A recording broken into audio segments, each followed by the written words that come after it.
আসসালামু আলাইকুম দর্শক শ্রোতা, দূরে কিংবা কাছে, দেশে অথবা প্রবাসে যে যেখান থেকে দেখছেন সকলকে জানাই আন্তরিক শুভেচ্ছা অভিনন্দন।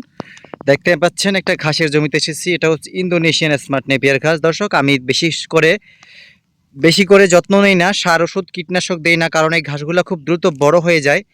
যেহেতু আমি একজন কাটিং উদ্যোক্তা, আমার ধাপে ধাপে ঘাসগুলোকে বড় করতে হয়। যদি আমি সার ওষুধ দিয়ে গাছগুলাকে একত্রে বড় করে ফেলি, সেক্ষেত্রে আমার কাটিংয়ের অপচয় হবে। সেই জন্য আমি ধীরে ধীরে আমার সময় মতো আমার কাটিংয়ের বিক্রির চাহিদা অনুযায়ী এই ঘাসগুলোতে আমি সার বা কীটনাশক প্রয়োগ করে থাকি।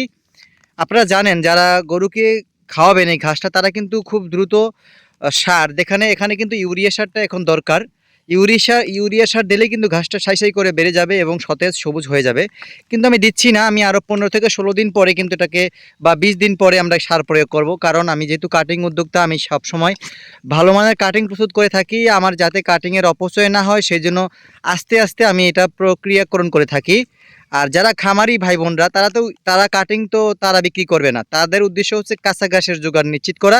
সেই সব ভাইরা এই জমিতে বেশি বেশি করে সার প্রয়োগ করে, যখন যেটা দরকার দিয়ে কিন্তু ঘাসগুলা খুব দ্রুত অল্প সময়েই কিন্তু প্রোডাকশন নিশ্চিত করতে পারবেন। আর সেই সবাতে ইন্দোনেশিয়ান স্মার্ট নেপিয়ার একটা খুব ভালো কোয়ালিটিফুল ঘাস, কারণ এই ঘাসটাতে রয়েছে 22 থেকে 25% প্রোটিন, নরম রসালো মিষ্টি স্বাদযুক্ত এই ঘাসটা।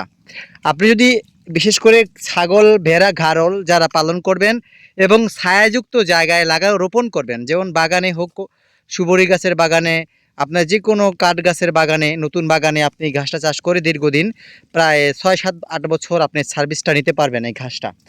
এবং কি করকরে বালি, যেখানে ড্রেজিংয়ে ডোবা ভরাট করা হয়, সেই জমিতেও কিন্তু এই ঘাস চাষ করে আপনি ফলন নিশ্চিত করতে পারবেন। এই ঘাসটা এমন একটি ঘাস, এই ঘাসটা সারা বাংলাদেশের সর্বস্তরে সকল পরিবেশে কিন্তু চাষ করা সম্ভব হয়। দর্শক, এই যে আমি এখন কাটিংয়ের উদ্দেশ্যেই কিন্তু জমিতে এসেছি ঘাস কাটতে, দেখেন।